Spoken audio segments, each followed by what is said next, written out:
ప్రేమిస్తున్నా. మనకి ఎప్పటినుంచో పరిచయం ఉన్న child artist Satvik Varma and Priya Neha వీళ్ళిద్దరి కాంబినేషన్‌లో భాను దర్శకత్వంలో వచ్చిన సినిమా ఇది. ఈ సినిమా ఆహాలో అయితే స్ట్రీమ్ అవుతుంది. ఇక లేట్ చేయకుండా రివ్యూలోకి అయితే వెళ్ళిపోదాం. దానికంటే ముందు ఎవరైనా మన ఛానల్ ఫస్ట్ టైం చూసినట్టయితే వెంటనే సబ్స్క్రైబ్ అయితే చేసుకోండి. అసలు స్టార్టింగే మన హీరో అయితే చావు బతుకుల మధ్య ఉంటాడు. హీరోయిన్ వచ్చి తులసి తీర్థం పోసిన తర్వాత ఒక్కసారి ఆ స్పర్శ వల్ల అయితే మన హీరో అయితే లేచి ప్రాణం వస్తది. సో అక్కడి నుంచి హీరోయిన్ వెంట పడతాడు. సో ఇప్పుడు ఫ్లాష్ బ్యాక్ అయితే స్టార్ట్ అవుతది. యాక్చువల్లీ ఫ్లాష్ బ్యాక్‌లో ఏం జరిగిందంటే హీరో వాళ్ళ మదర్ అయితే ఒక స్వీపర్‌గా పనిచేస్తారు రైల్వే స్టేషన్‌లో. అలాగే హీరోయిన్ ఫాదర్ అయితే ఆ స్టేషన్ మాస్టర్‌గా పనిచేస్తారు. సో వాళ్ళిద్దరు పిల్లలు ఒకే స్కూల్‌లో చదువుతూ ఉంటారు. సో మన హీరోకి అయితే చిన్నప్పటి నుంచి హీరోయిన్ అంటే చాలా ఇష్టం. తను కనిపించకపోతే అసలు అన్నం కూడా తినకుండా ఉండేటోడు అంత ఇష్టం. సో ఆ ఇష్టం వల్ల పెద్దయ్యాక ఎటువంటి ప్రాబ్లమ్స్ వస్తాయని చెప్పేసి హీరోయిన్ ఫాదర్ అయితే ఇక్కడి నుంచి దూరంగా ఆ హీరోయిన్ అయితే పంపించేస్తారు. అట్ ద సేమ్ టైం ఎవరైతే హీరో ఉన్నారో వాళ్ళ మదర్ని ఇద్దరిని కూడా వెళ్ళిపోమని చెప్తారు. సో అది చెప్పిన తర్వాత నుంచి అనుకోకుండా హీరోయిన్ ఉంటున్న అదే కాలనీకి ట్రాన్స్ఫర్ అవ్వడం వల్ల మన హీరో మరియు హీరో మదర్ వాళ్ళిద్దరూ అయితే వెళ్ళడం జరుగుతుంది. అది జరిగిన తర్వాత హీరోయిన్ని ఫస్ట్ టైం చూసిన వెంటనే లవ్ అట్ ఫస్ట్ సైడ్ అన్నట్టు మనోడైతే ప్రపోజ్ చేస్తాడు. బట్ అందరూ చేసినట్టు నేను లవ్ చేస్తున్నాను నువ్వు అంటే నాకు ఇష్టం అని చేయడు. నాకు నీది రొమాన్స్ చేయాలని ఉందని చెప్పేసి డిఫరెంట్గా అయితే చేస్తాడు. సో అక్కడి నుంచి హీరోయిన్ అయితే హీరోది కామని అనుకుంటే తప్ప ప్రేమను మాత్రం అనుకోదు.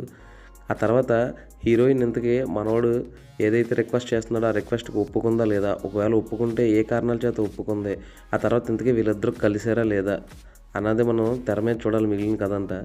ఇంక ఈ సినిమాలో ఫస్ట్ హాఫ్ అయితే బాగానే అనిపించింది. నాకు ఒక ఆర్ఎక్స్ 100 తర్వాత అర్జున్ రెడ్డి ఇంకా డిఫరెంట్ సినిమాలు ఏవైతే కొన్ని అయితే గుర్తొచ్చినాయి. ఇటువంటి ఫ్లేవర్స్ అయితే ఉంటాయి అక్కడక్కడ. ఫస్ట్ హాఫ్ పర్లేదు బాగానే అనిపించింది. ఇంక సెకండ్ హాఫ్ మొత్తం ఎమోషన్స్తో అటు ఇటు తిప్పాడు. ఓవరాల్గా అయితే కొన్ని సీన్స్ అయితే బోల్డ్గా అనిపించినాయి. కొన్ని సీన్స్ అయితే కొంతమందికి మింగుడు పడవు. ఎందుకంటే ఇలా కూడా తీస్తారా అని చెప్పేసి అనిపిస్తుంది. ఇది ప్రేమలా లేదు, కొంచెం అయితే పచ్చిలా కూడా చూపించాడు మనోడు. పాటలు సినిమా తగ్గట్టు అలా వెళ్ళిపోతాయి. బీజిఎం కూడా మూవీ తగ్గట్టే ఉంది, కానీ మరీ అంత రిజిస్టర్డ్ బీజిఎం కానీ సాంగ్స్ కానీ ఇందులో ఏమీ ఉండవు. అట్ ద సేమ్ టైం ఈ సినిమా ఏంటంటే ఆర్ఎక్స్ 100 ఫ్లేవర్స్ అయితే ఎక్కువగా చాలామందికి కనిపిస్తాయి. ఇటువంటి సినిమాలు మనోడైతే ఒక బోల్డ్ అటెంప్ట్ చేద్దామని అనుకున్నాడు. ఒక రకంగా చెప్పాలంటే ప్రేమ అంటే ప్రేమ ఒక్కటే కాదు, లస్ట్ కూడా కలిసి ఉంటుంది అని ఒక స్ట్రాంగ్ పాయింట్ని చెప్పాలనుకున్నాడు. అతను చెప్పాలనుకున్న పాయింట్ అయితే చెప్పేశాడు. బట్ చాలామంది ఆడియన్స్కి అయితే ఈ పాయింట్ ఎక్కకపోవచ్చు. ఏదేమైనా తను మాత్రం లస్ట్ కాదు లవ్వే అని చెప్పి ప్రూవ్ చేయాలనుకుంటాడు. ఫైనల్లీ ప్రూవ్ చేస్తాడు. సో ఏ విధంగా ప్రూవ్ చేశాడు అన్నది మిగిలిన స్టోరీ ఇది. నాకైతే ఈ సినిమా ఒక అబౌవ్ యావరేజ్ సినిమాలో అనిపించింది. కొన్ని బోల్డ్ అటెంప్ట్ సీన్స్ ఏవైతే ఉన్నాయో అవైతే పర్లేదు, ఎలిమెంట్స్ బాగానే అనిపించినాయి. బట్ రిమైనింగ్ అంటే కొంచెం నాకైతే ఇబ్బందిగా అనిపించింది. కొంచెం చిరాగ్గా కూడా అనిపిస్తుంది. హీరో క్యారెక్టర్ అయితే చాలా చిరాకు తెప్పిస్తాడు ఫస్ట్ హాఫ్లో కానీ, ఆ తర్వాత సెకండ్ హాఫ్లో కొన్ని షాట్లు కానీ. ఇదేం క్యారెక్టర్ నాయన అని చెప్పేసి మాటలో చెప్పుకోవాలనుకుంటే అమ్మాయిని మర్చిపోలేని అబ్బాయిలు చాలామంది ఉన్నారు. వాళ్ళు పిచ్చిగా ఎందుకు తయారవుతున్నారు, ఎందుకు ఇలా బిహేవ్ చేస్తున్నారు అన్నది తెర మీద అయితే చూపించాడు డైరెక్టర్. ఆ విషయంలో అయితే సక్సెస్ అయ్యాడు. బట్ దీని మీద అయితే మిక్స్డ్ ఫీలింగ్స్ వస్తాయి జనాలకి. నాకైతే ఈ సినిమా అబౌవ్ యావరేజ్ అనిపించింది. కొన్ని సీన్స్ అయితే కొత్తగా అనిపించాయి, బట్ కొన్ని సీన్స్ చిరాకు తెప్పించి చెత్తగా అనిపించాయి.